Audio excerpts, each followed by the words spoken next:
السلام علیکم معزز ناظرین گرامی، جن چیزوں سے انسان کا دل دماغ دونوں خالی ہوتے ہیں اور وہ ان چیزوں کی چاہت پیدا ہوتی ہے، پھر کیا ہوتا ہے کہ دماغ اس کو سوچتا ہے، دل اس کو ایکسیپٹ کرتا ہے۔ دماغ میموری ریم کا کام کرتا ہے اور دل پروسیسنگ کا، یا اس کے برعکس، یا دونوں تقریباً ایک ہی کام کرتے ہیں۔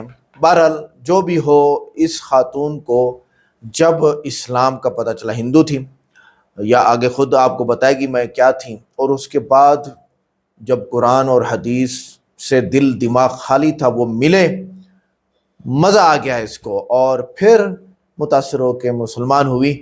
اس کے بعد جو تہجد پڑھنے لگی، ہم مسلمان جو پہلے سے پیدائشی مسلمان ہیں اس کا مزہ نہیں چکھ سکتے جو اس نے چکھا ہے۔ آئیے دیکھتے ہیں پھر ڈاکٹر اسرار احمد صاحب نے جو اس تہجد کے بارے میں باتیں کی ہیں۔ کمال ہے، کمال ہے، کمال ہے۔ ویڈیو کو لائک کریں، چینل کو سبسکرائب کریں، ویڈیو کو واٹس ایپ پہ ضرور شیئر کریں، کمنٹ کر کے بتائیے گا ویڈیو کیسی لگی۔ ویڈیو کے اینڈ پہ میں بھی کچھ پوائنٹس لے کے آیا ہوں۔ السلام علیکم آپی، آئی ہوپ آپ ٹھیک ہوں گی۔ آپی، آپ کے چینل کی وجہ سے جو اللہ کا کرم مجھ پر ہوا ہے اور جو میری کل میرے ساتھ ہوا ہے وہ میں آپ کے ساتھ شیئر کرنا چاہتی ہوں۔ آپی، میں شروع سے اپنی سٹوری سناتی ہوں۔ میں ایک ہندو فیملی میں پیدا ہوئی تھی۔ میرے فیملی والے بہت زیادہ اسٹرکٹلی ہندو کو فالو کرتے تھے، بٹ مجھے ہمیشہ سے اسلام ریلیجن بہت اچھا لگتا تھا۔ میرے موسٹلی فرینڈس بھی مسلم ہی تھے۔ جب میں ان سے بات کرتی تھی تو میری فیملی والے مجھے بہت ڈانٹتے تھے، لیکن میں اپنے فرینڈس کو نہیں چھوڑ سکتی تھی۔ میں چھپ کر قرآن سنتی اور سمجھنا شروع کیا میں نے قرآن کو، اور مجھے جیسے اسلام سے محبت ہی ہو گئی۔ میں اسلام سننا اور سمجھنا شروع کیا تو مجھے اسلام سے بہت زیادہ محبت ہو گئی۔ میں کہتی تھی کہ میں ہر وقت قرآن سنتی اور سمجھتی ہی رہوں۔ پھر ایک دن میں نے چھپ کر اپنے موبائل پہ قرآن سنا اور میں سنتے سنتے سو گئی۔ میری مائی نے مجھے قرآن سنتے سنتے دیکھ ہی لیا۔ جب وہ آئی تو میں سوئی پڑی تھی اور ویڈیو چل رہی تھی، تو میری مائی نے موبائل لیا اور مجھے ڈانٹنا شروع کر دیا۔ میں اپنی مائی کی بہت لاڈلی تھی، پر میری مائی نے مجھے کہا کہ تم قرآن نہیں سنو گی۔ میں نے مائی سے رو رو کر اپنا موبائل واپس لیا اور پرومس کیا کہ اب میں قرآن نہیں سنوں گی۔ میری مائی نے یہ بات میرے ویر اور میرے باپو جی کو نہیں بتائی تھی، کیونکہ وہ جانتی تھی کہ وہ مجھے مار دیں گے۔ پھر میں ایک دن اپنے فرینڈس کے ساتھ بیٹھی ہوئی تھی تو وہ تہجد کی تعریفیں کر رہے تھے، تو میں نے سوچا یہ تہجد ہوتا کیا ہے۔ میں نے یوٹیوب پر تہجد کے بارے میں سرچ کیا تو مجھے آپ کا میریکل نظر آیا، تہجد میریکل نظر آیا، اور میں نے اسے بھی سرچ کیا۔ تو میں نے آپ کی ساری ویڈیوز دیکھی اور مجھے بہت اچھا لگا، جیسے آپ نے سب کو موٹیویٹ کر رکھا تھا، سب کو گائیڈ کیا تھا کہ بہت اچھا ہے اسلام، یہ ہے وہ ہے۔ تو مجھے بھی اسلام سے اور زیادہ پیار ہونے لگ گیا۔ میں نے پھر آپ کی ساری ویڈیوز دیکھی، پھر مجھے احساس ہوا کہ اسلام کی طرح کوئی بھی مذہب نہیں ہے۔ اسلام میں ایسی چیزیں ہیں جو مجھے ہندو میں کوئی ایک شخص ایسا نہیں ہے جو اسلام میں ہر شخص ہے۔ میں نے پھر شیزا سیس اور آپ کا نمبر چینل سے لیا اور میں نے پھر آپ سے بات کی اور آپ نے مجھے بہت گائیڈ کیا۔ مجھے بہت سکون ملا کہ اسلام کے بارے میں آپ نے مجھے اتنا سب کچھ بتایا۔ آپ نے مجھے تہجد کے بارے میں بتایا۔ تہجد کو میں نے سنتے ہی میں نے سوچا کہ میں نماز کے ساتھ ساتھ تہجد بھی ادا کروں گی۔ شیزا آپی نے اور آپ نے مجھے دعا مانگنے کا طریقہ سکھایا اور میں نے ہر دعا میں اپنے لیے ہر دعا مانگی کہ اللہ مجھے کامیاب کر دے ہر چیز میں۔ آپ نے کہا کہ اپنا حال بتائیں اللہ تعالیٰ کو، اپنی ہر دعا مانگیں جو آپ نے اللہ سے مانگنی ہے۔ میں نے اپنی ہر دعا مانگی، اپنی اللہ تعالیٰ کو ہر حال بتایا اپنے بارے میں۔ ایسے بات کرتی تھی جیسے کہ میں اللہ تعالیٰ میرے دوست ہیں اور میں ان کی دوست ہوں۔ اللہ تعالیٰ نے مجھے اتنا کامیاب کر دیا تھا کہ میں سوچ ہی نہیں سکتی تھی کہ میں بھی کامیاب ہو جاؤں گی۔ پھر میں اپنی فیملی سے بہت پیار کرتی تھی اور میں چاہتی تھی کہ وہ بھی اسلام قبول کر لیں۔ تو آپ نے مجھے ایک وظیفہ بتایا اور میں نے وہ تہجد کے وقت کیا، اور میں ہر دعا میں یہی مانگتی تھی کہ میری فیملی والے بھی اسلام قبول کر لیں، اور مجھے پھر وہ رزلٹ نظر آنے لگا۔ سب بہت اچھی طرح میرے سے پیش آنے لگے۔ پھر آپ نے مجھے ایک وظیفہ بتایا تھا، وہی میں نے وظیفہ شروع کر دیا تھا۔ اور آپ بھی اللہ کی کون کون سی نعمتوں کو جھٹلائیں گے، یہ بات ترجمے میں تھی۔ مجھے اس آیت کا مطلب سمجھ نہیں آیا۔ جیسے ہی میں نے اسلام قبول کیا اور میں نے اسلام کے بارے میں پڑھا اور مجھے پھر اس آیت کا مطلب سمجھ آیا کہ ہم اللہ کی کون کون سی نعمتوں کو جھٹلا سکتے ہیں۔ ہم اللہ کی کوئی بھی نعمتوں کو جھٹلا نہیں سکتے۔ اللہ کی ہر نعمت میں کچھ نہ کچھ ہے۔ اللہ تعالیٰ ہر وہ کرنے والا ہے جو ہم نہیں کر سکتے، ہم صرف ان کے اشاروں پر چلتے ہیں۔ آپ نے اور شیزا سیس نے جیسے مجھے ہر سٹیپ پر گائیڈ کیا اور موٹیویٹ کیا، اور میں ایک اسٹرکٹلی فیملی میں رہ کر بھی میں نے اسلام قبول کر لیا۔ مجھے بہت سکون ملا کہ میں نے اسلام قبول کر لیا۔ ابھی میری بس یہی دعا ہے کہ اللہ آپ کو ہمیشہ کامیاب کرے، آپ کو ہر خوشی دے اور آپ ہمیشہ ہمیشہ خوش رہیں۔ مسلم لوگ بھگوانوں میں کنفیوز نہیں ہوتے، انہیں یقین ہوتا ہے کہ ان کا صرف ایک ہی مالک ہے اور وہ ہے اللہ۔ یہ بھی ایک اللہ کی نعمت ہی ہے۔ پڑھنا بندے کا رات کے پیٹ میں، رات کے درمیانی حصے میں۔ تہجد اصل میں جسے کہتے ہیں وہ نہیں ہے کہ جو عام طور پر لوگ فجر سے کچھ دیر پہلے جاگ گئے اذان سے اور جلدی سے 8 نفل پڑھ لیے، یہ تہجد نہیں ہے۔ یہ تو فجر کا ضمیمہ بنا لیا۔ ہاں نوافل ہے، عبادت ہے، اس کے بھی جو اس کے برکات ہیں وہ ظاہر ہوں گی، جو اس کا ثواب اور اجر ہے اللہ دے گا۔ لیکن اصل میں جسے تہجد کہا جاتا ہے وہ رات کو سو کر پھر اٹھنا، نیند کو توڑ کر، اور پھر سو جانا اور پھر اٹھنا فجر کے لیے۔ جوف کہتے ہیں پیٹ کو، کسی شے کے جوف اللیل، رات کے بطن میں، رات کے درمیان میں، یعنی نصف رات گزر جائے اس وقت سے انسان جو ہے وہ نماز پڑھے، اور پھر ثلث رہ جائے تو پھر جاگ جائے، پھر سو جائے، اور پھر اس کے بعد اٹھے فجر کے لیے اور سنتیں پڑھے اور آئے مسجد کے اندر۔ تو یہاں آپ نے فرمایا وَصَلَاةُ الرَّجُلِ فِي جَوْفِ اللَّيْلِ، اور اپنے اس قول کے لیے حضور نے آیتیں تلاوت فرمائی، وہی دو آیتیں۔ یہاں یہ سورہ سجدہ کی آیت نمبر 16 اور 17 ہیں۔ تَتَجَافَىٰ جُنُوبُهُمْ عَنِ الْمَضَاجِعِ، اللہ تعالیٰ اپنے خاص محبوب بندوں کی یہ صفات بیان کر رہا ہے کہ ان کے پہلو اپنے بستروں سے علیحدہ رہتے ہیں، رات کے وقت جاگتے رہتے ہیں، بستر پر لیٹیں گے تو سو جائیں گے۔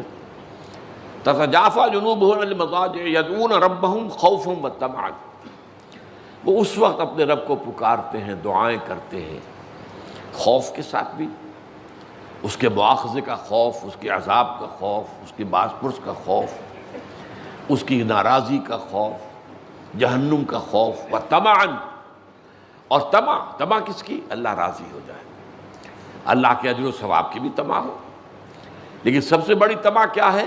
اللہ مجھ سے راضی ہو جائے۔ اس لیے سب سے اونچا مقام یہی ہے، رضی اللہ عنہم ورضوا عنہ، اللہ ان سے راضی ہو گیا، وہ اللہ سے راضی ہو گئے۔ یہ باہمی رضا ہے، بندہ اپنے رب سے راضی رہے، وہ ہے کہ تسلیم و رضا، جو بھی دنیا میں آ رہا ہے اس پر شکوہ، اللہ کا شکوہ زبان پر نہ لائے۔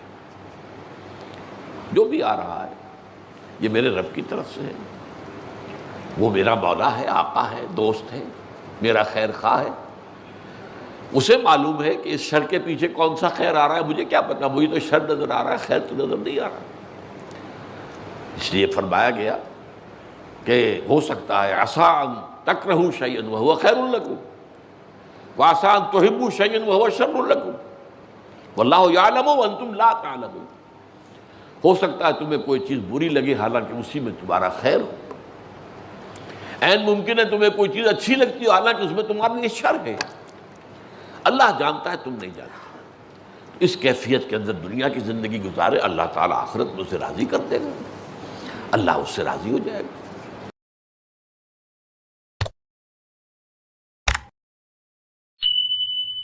پڑھنا بندے کا رات کے پیٹ میں، رات کے درمیانی حصے میں۔ تہجد اصل میں جسے کہتے ہیں وہ نہیں ہے کہ جو عام طور پر لوگ فجر سے کچھ دیر پہلے جاگ گئے اذان سے اور جلدی سے 8 نفل پڑھ لیے، یہ تہجد نہیں ہے۔ یہ تو فجر کا ضمیمہ بنا لیا۔ ہاں نوافل ہے، عبادت ہے، اس کے بھی جو اس کے برکات ہیں وہ ظاہر ہوں گی، جو اس کا ثواب اور اجر ہے اللہ دے گا۔ لیکن اصل میں جسے تہجد کہا جاتا ہے وہ رات کو سو کر پھر اٹھنا نیند کو توڑ کر، اور پھر سو جانا اور پھر اٹھنا فجر کے لیے۔ جوف کہتے ہیں پیٹ کو، کسی شے کے جوف اللیل، رات کے بطن میں، رات کے درمیان میں، یعنی نصف رات گزر جائے اس وقت سے انسان جو ہے وہ نماز پڑھے، اور پھر ثلث رہ جائے تو پھر جاگ جائے، پھر سو جائے، اور پھر اس کے بعد اٹھے فجر کے لیے اور سنتیں پڑھے اور آئے مسجد کے اندر۔ تو یہاں آپ نے فرمایا وَصَلَاةُ الرَّجُلِ فِي جَوْفِ اللَّيْلِ، اور اپنے اس قول کے لیے حضور نے آیتیں تلاوت فرمائی دو، وہی دو آیتیں۔ یہاں یہ سورہ سجدہ کی آیت نمبر 16 اور 17 ہیں۔ تتجافا جنوبہم عن المضاجع، اللہ تعالیٰ اپنے خاص محبوب بندوں کی یہ صفات بیان کر رہا ہے کہ ان کے پہلو اپنے بستروں سے علیحدہ رہتے ہیں، رات کے وقت جاگتے رہتے ہیں، بستر پر لیٹیں گے تو سو جائیں گے۔ تتجافا جنوبہم عن المضاجع یدعون ربہم خوفا وطمعا، وہ اس وقت اپنے رب کو پکارتے ہیں، دعائیں کرتے ہیں، خوف کے ساتھ بھی، اس کے مواخذے کا خوف، اس کے عذاب کا خوف، اس کی باز پرس کا خوف، اس کی ناراضی کا خوف، جہنم کا خوف، وطمعا، اور طمع کس کی؟ اللہ راضی ہو جائے، اللہ کے اجر و ثواب کی بھی طمع ہو، لیکن سب سے بڑی طمع کیا ہے؟ اللہ مجھ سے راضی ہو جائے۔ اس لیے سب سے اونچا مقام یہی ہے، رضی اللہ عنہم ورضوا عنہ، اللہ ان سے راضی ہو گیا، وہ اللہ سے راضی ہو گئے۔ یہ باہمی رضا ہے، بندہ اپنے رب سے راضی رہے، وہ رہے کہ تسلیم و رضا، جو بھی دنیا میں آ رہا ہے اس پر شکوہ، اللہ کا شکوہ زبان پر نہ لائے۔ جو بھی آ رہا ہے یہ میرے رب کی طرف سے ہے، وہ میرا مولا ہے، آقا ہے، دوست ہے، میرا خیر خواہ ہے، اسے معلوم ہے کہ اس شر کے پیچھے کون سا خیر آ رہا ہے، مجھے کیا پتا، مجھے تو شر نظر آ رہا ہے، خیر تو نظر نہیں آ رہا۔ اس لیے فرمایا گیا کہ ہو سکتا ہے عسیٰ ان تکرہوا شیئا وہو خیر لکم، وعسیٰ ان تحبوا شیئا وہو شر لکم، واللہ یعلم وانتم لا تعلمون، ہو سکتا ہے تمہیں کوئی چیز بری لگے حالانکہ اسی میں تمہارا خیر ہو، عین ممکن ہے تمہیں کوئی چیز اچھی لگتی ہو حالانکہ اس میں تمہارے لیے شر ہے، اللہ جانتا ہے تم نہیں جانتے۔ اس کیفیت کے اندر دنیا کی زندگی گزارے، اللہ تعالیٰ آخرت میں اسے راضی۔ تو معزز ناظرین گرامی، یہ تھی آج کی ویڈیو، اور بہت ہی متاثر ہوا ہوں میں کہ قرآن پاک میں اتنا اثر ثابت ہو گیا، یعنی آنکھوں سے دیکھ لیا، ہمارا ایمان بڑھ گیا اس سے۔ پہلے تو ہم اس بات کو مانتے ہی ہیں، اسلام میں صرف ایک خدا کی عبادت ہے، کوئی پیچیدہ بات ہے ہی نہیں، پیچیدہ پوجا پاٹ ہے ہی نہیں، جیسے اور مذاہب میں ہے پیچیدہ پوجا پاٹ، کہ عیسائی کہتے ہیں جی آؤ آپ پیسے دے کے چلے جاؤ اور آپ کے گناہ معاف ہو گئے۔ یہودیوں میں بھی کچھ اس طرح کے کانسیپٹ تھے، اب بڑے سخت ہو گئے ہیں۔ ہندو میں بھی یہی، جاؤ دودھ کا گھاگھر 5 کلو جو ہے وہ شیولنگ پہ اوپر گراؤ، جاؤ تمہارے گناہ معاف ہو گئے۔ لوگ کنفیوز ہیں، یہ اس کا تعلق ہمارے گناہ سے لگتا ہی نہیں ہے۔ تو یہ سادگی بہت سے لوگوں کو دل کو سکون دیتی ہے جو اسلام میں ایک خدا کا کانسیپٹ ہے اور وہ اسلام قبول کر لیتے ہیں۔ اللہ تعالیٰ نے اپنے بارے میں قرآن پاک میں فرمایا لَوْ كَانَ فِيهِمَا آلِهَةٌ إِلَّا اللَّهُ لَفَسَدَتَا، اللہ کے سوا کوئی اور اللہ نعوذ باللہ ہوتا ہے اس دنیا میں تو پھر یہ دونوں اختلاف کرتے کہ آج سورج ادھر سے نکلنا چاہیے، آج ادھر سے نکلنا چاہیے۔ جب سے دنیا بنی ہے ایک ہی جگہ سے سورج نکل رہا ہے، لوگوں کو اور ٹیسٹ دو، فلاں کرو، اس طرح کرو، تو یہ چیز ہو جاتی جو کہ اللہ تعالیٰ کی وحدانیت ہے، اس پر ثبوت ہے کہ ہمیشہ سے سورج ایک جگہ سے نکل رہا ہے، ایک یعنی جگہ پہ وہ غروب ہو رہا ہے اور دنیا کا وقت گزر رہا ہے۔ قرآن ہر انسان کے لیے براہ راست ہدایت دیتا ہے بغیر کسی پجاری یا بیچ والے کے۔ یہ خود پڑھ کر سمجھ آنے والا نظام لوگوں کو متاثر کرتا ہے۔ جو کوئی اٹھتا ہے اور قرآن پاک کو اٹھاتا ہے اور اس کا ٹرانسلیشن پڑھنا شروع کر دیتا ہے، یہ چیز بھی متاثر کرتی ہے۔ ویسے جو خوبصورت پڑھنے والے لوگ ہیں، مکہ کے امام ہو گئے، پوری دنیا میں اور قراء حضرات ہیں، قاری حضرات، ان کا قرآن بھی دل کو چھوتا ہے۔ اسلام میں اونچ نیچ نہیں، نہ برہمن، نہ شودر، نہ مساوات ہے۔ ہندو پس منظر رکھنے والوں کو سب سے زیادہ اپنی طرف کھینچتی ہیں کہ سب کا سب برابر ہے، مساوات ہے۔ اسلام عورت کو وراثت، تحفظ، عزت اور مقام دیتا ہے۔ بہت سی خواتین اسی عدل کی وجہ سے اسلام کی طرف راغب ہوتی ہیں۔ یہ خاتون بھی شاید اس یعنی جتنے پوائنٹ اس نے متاثر ہونے کے بیان کیے ہیں ان میں ایک متاثر ہونے کا پوائنٹ یہ بھی شاید ہو ان کے اس میں قرآن میں سائنس، کائنات، تخلیقات، جنیات جیسے حقائق ہیں جو آج بھی درست ثابت ہو رہے ہیں، یہ عقل رکھنے والوں کے لیے ہدایت کی بڑی دلیل بنتے ہیں۔ نماز، روزہ، زکوٰۃ ایک ڈسپلن لائف سٹائل بناتے ہیں، یہ روحانی بھی ہے اور دماغ کو بھی یکسو کرتے ہیں، اس لیے دل مطمئن ہوتا ہے۔ اسلام ہر معاملے میں انصاف کا حکم دیتا ہے، خواہ دشمن ہی کیوں نہ ہو۔ یہ مضبوط اخلاقی نظام دلوں میں اعتماد پیدا کرتا ہے۔ اسلام کسی کو زبردستی مذہبی بدلنے کی اجازت نہیں دیتا۔ یہ شفقت اور آزادی کا پیغام لوگوں کو حیران اور کر دیتا ہے اور متاثر بھی کرتا ہے۔ اسلام انسان کو مقصد زندگی دیتا ہے اور آخرت کی ذمہ داری یاد دلاتا ہے۔ یہ سوچ انسان کو گہری سوچ میں ڈال دیتی ہے اور حق کی طرف کھینچتی ہے۔ قرآن آج بھی اصل شکل میں موجود ہے، ایک لفظ تبدیل نہیں ہوا۔ یہ حفاظت بہت لوگوں کے دل کو یقین پیدا کرتی ہے، یہ ایک سچا دین ہے۔ ان الدین عند اللہ الاسلام، اللہ کے یہاں صرف مذہب اسلام ہے۔ اس کو آپ کو ماننا ہوگا، نہیں مانو گے تو مرنے کے بعد خود ہی مان لو گے۔ ویڈیو کیسی لگی؟ ویڈیو کو لائک کریں، چینل کو سبسکرائب کریں، ویڈیو کو واٹس ایپ پہ ضرور شیئر کریں، کمنٹ کر کے بتائیے گا ویڈیو کیسی لگی۔ ملتے ہیں نیکسٹ ویڈیو میں۔ السلام علیکم۔